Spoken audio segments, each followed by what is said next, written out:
have a warning tonight for parents about a drug with a pretty name, but with some very ugly side effects. 2 people in Largo are recovering from overdoses of Molly. It's a synthetic concoction that sometimes is mixed with other drugs. News Channel 8's Peter Bernard joins us now live in Largo with more on this story. Peter. Good evening, Josh. The Largo Medical Center emergency room is a place where Molly patients are sometimes rushed for treatment. The weekend incident out here put 2 on life support.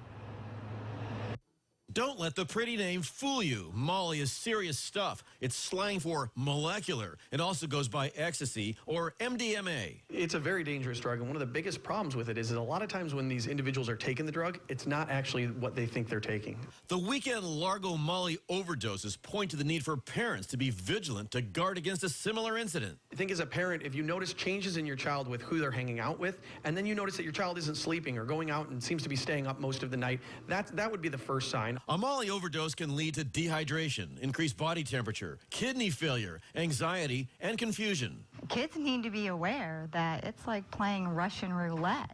If they choose to take this drug, it's very dangerous. Some call Molly a designer drug, a drug used at raves, but the effects can be long-lasting, sometimes days after the last dose. Telltale signs can give a Molly user away. One of the things you're going to notice is that they have a lot of energy.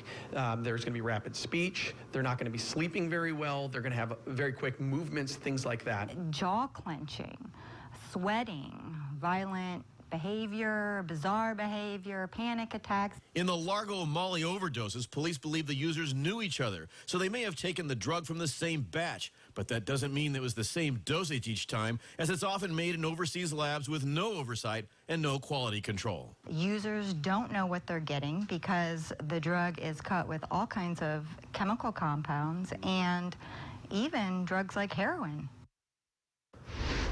Even drugs like heroin. I checked with the Pinellas County Sheriff's Office to see if their drug unit has had an uptick in Molly cases. The truth is they have not. However, they've seen an increase in synthetic drug use across the county. Josh? So, Peter, how do doctors actually treat an overdose of Molly if they have one?